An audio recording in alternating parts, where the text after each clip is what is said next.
All right. Well, thank you for watching this. And if you are able to go to Sunday school or watch the other videos, I told you I was going to record some of the questions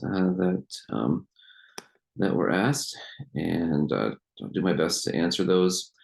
Some of the books that I shared in the last session do a much better job and very thorough in answering questions. So you can watch that video. So, what do you say if someone asks you if you're homophobic or transphobic, or labels you homophobic or transphobic? The first thing we always do when someone accuses us is not to defend ourselves or say, no, I'm not, disagree with them, but to search your heart and see um, homophobic or transphobic is an irrational fear of homosexuality, those who are practicing that lifestyle, or those who have transitioned or transitioning to the opposite gender. So you have to ask yourself, do you have an irrational fear of people? Which go back to the first session, Jonah and Nineveh.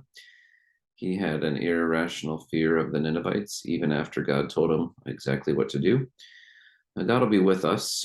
And so when someone asks you if you're homophobic or transphobic, you could ask them, what do you mean by that?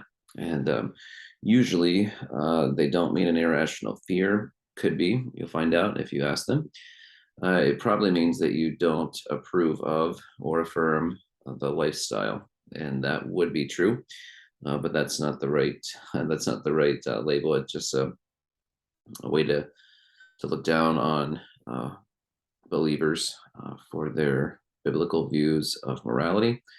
But it can open doors if we are give a kind answer, and hopefully God gives us the opportunity to build relationships with those who once thought we had irrational fears.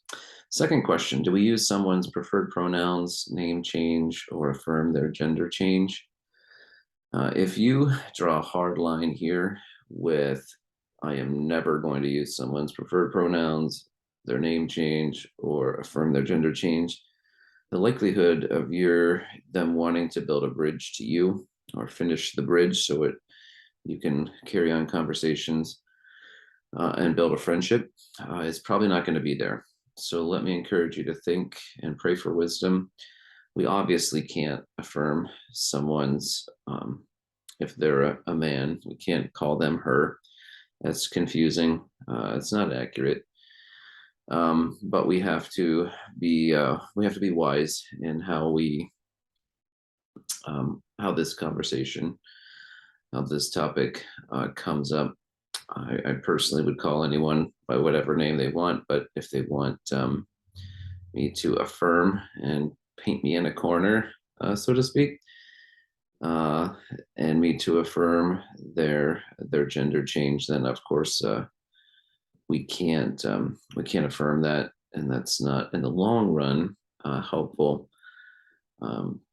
to affirm that. But like I said in the last video, this wouldn't be the first thing that we discuss if we're trying to build a relationship with someone, but this topic for sure will likely come up. Do we attend a same-sex wedding? This is going to become more and more of an issue as many family and friends invite us to weddings, and I'll answer that question first. This is a conscience issue for each of you receiving an invitation. And I asked myself the question, what would my attendance do, or what my lack of attendance do with the relationship? And if by my attending, I am affirming or celebrating, which is usually what happens at weddings, we celebrate. They may not say, if anyone has anything of why these two should not be joined, let them speak now. Because if they did say that, we could not keep quiet in a wedding, but they probably don't say that at weddings too much anymore. So we can't celebrate a same-sex wedding. If that would be the case, then we would probably have to respectfully decline. Should we allow adult children's partners to come to our homes. Of course, we should allow any of our kids' friends um, and any family in our homes for meals. This is how we're going to get to know people and build relationships. The question could go further in, can my same-sex partner stay with me in our home? The answer would be, for me, the same as if my kids wanted a heterosexual partner and they're not married, to stay with them in their room. And the answer obviously be no, that we're not going to allow that. So that would be the case, and you would probably talk with your adult child apart from the moment and before, to also probably lay out some boundaries if you have younger children and an older child. Like public displays of affection would probably lay some groundwork, just some expectations of what you have. But of course, keeping your home open is how you're going to build relationships with coworkers and friends and family. Final question, and is probably one of the most complicated and doesn't have a short answer. So I'll give you a brief answer, but feel free to ask godly people in our church that are discipling you, or you'd like for them their advice. We're having a parenting class, so this may come up then. But what do you say if your 8-year-old son or daughter thinks that they are trapped in the wrong body? Biblically, we would say we are all fearfully and wonderfully made, and God made just two genders, male and female. Christ reiterates this from the beginning. God made people male and female. So God's design, and God is sovereign. So God is in control of our gender. It is assigned at birth, but it's also affirmed at birth, and it really doesn't change biologically. We can change externally, how we appear to people, but how God sees us and how he made us to be is always going to be our gender at birth. And so that would probably be an 8-year-old answer. And we may add that we all have feelings that we have that aren't God-given feelings, and our heart is deceitful, and the world is deceitful, and Satan is deceitful, and trying to get us to believe lies about who we really are. And we don't get to define who we are. God defines who we are. If our 16-year-old son or daughter comes to us, we're going to go on a deeper level and challenge them to study God's word with us, to see about purity, about getting God's wisdom, which I'll conclude this video with from James 3:17. So a different level. Other questions you would ask an 8-year-old or a 16-year-old is if they know the Lord, and struggling with same-sex attraction. So if your son or daughter says, I'm really attracted to the same gender as an 8-year-old, that probably is not going to come up much.